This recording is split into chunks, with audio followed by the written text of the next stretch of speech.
জমে উঠেছে পশু খাদ্য ও কোরবানির নানা অনুষঙ্গের অস্থায়ী বাজারগুলো। রাজধানীর বিভিন্ন এলাকা ঘুরে সে খবর জানাচ্ছেন আমাদের সহকর্মী মাহফুজা মোসলেহি। আমরা এখন সরাসরি যুক্ত হচ্ছি তার সঙ্গে। তিনি এই মুহূর্তে আছেন হাতিরপুল বাজারে।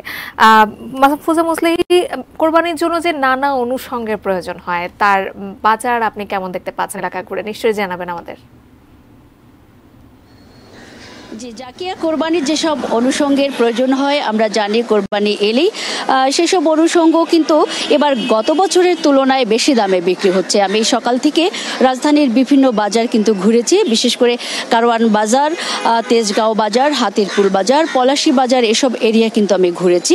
এই মুহূর্তে যে বাজারে এসেছি সেটি হাতিরপুল হলেও আসলে কিছুক্ষণ আগ থেকে তুলনামূলক যেই চিত্র আমি দেখেছি সেটি যদি বলি, কারওয়ান বাজারে যেই পাটি বা হোগলা বিক্রি হচ্ছে ৩০০ টাকায়, হাতিরপুল বাজারে সেটি কিন্তু ৪০০ পর্যন্ত ঠেকেছে। অন্যান্য বাজারে যেটি আমি পশু খাদ্যের ব্যাপারে যেটি বলবো, সেখানে দেখেছি যে খেসারি ডালের যেই ভুসি সেটি ১০০ টাকা কোনো কোনো বাজারে বিক্রি হলেও কোনো কোনো বাজারে সেটি ১৫০ থেকে ২০০ টাকা পর্যন্ত ঠেকেছে। অন্যান্য যেসব বাজারে রয়েছে গমের ভুসি ১০০ টাকা, অন্যান্য বাজারে পরবর্তী বিভিন্ন বাজার বিশেষ করে পলাশী বাজার, তেজগাঁও বাজারেও কিন্তু সেগুলোর দাম কিছুটা কম। তবে হাতিরপুল বাজারে সবচেয়ে বেশি দাম বলে আমরা জানাতে পারি দর্শকদেরকে। এই মুহূর্তে যদি একটু ঘুরে দেখায় যে শুকনো খড় যেটি পশু খাদ্য নামে পরিচিত এবং ঘাস যদি বলি, সেই ঘাসের দাম কিন্তু গত বছরের তুলনায় প্রতি আটিতে ৩০ থেকে ৪০ টাকা পর্যন্ত বেড়েছে।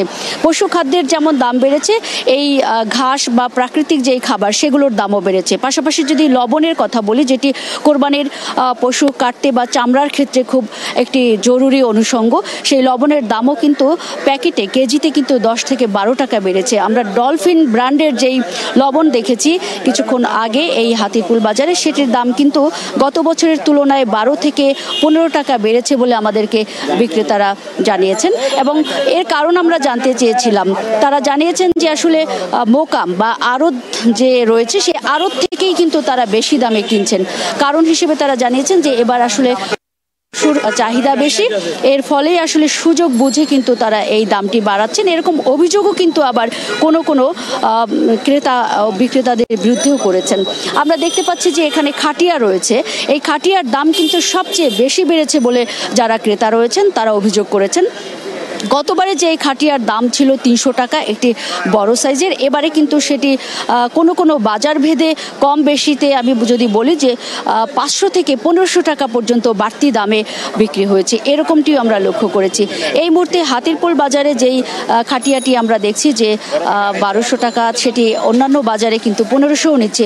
একটু ব্যতিক্রম আসলে অন্য বাজারের খাটিয়ার চেয়ে, এই বাজারে আবার দাম একটু কম। অন্যান্য খাদ্যের দাম হাতিরপুল বাজারে বেশি হলেও সব মিলে আসলে যেই পশু খাদ্যের কথা আপনি বলছিলেন বা কোরবানির জরুরি অনুষঙ্গের কথা বলছিলেন, সেরকম সেই পরিস্থিতিগুলো আসলে বাজারের যে দামের পরিস্থিতি সেটি ছিল এরকম। এই পরিস্থিতি উতরাতে আসলে কিন্তু কোনো মনিটরিং চোখে পড়েনি আমার কাছে।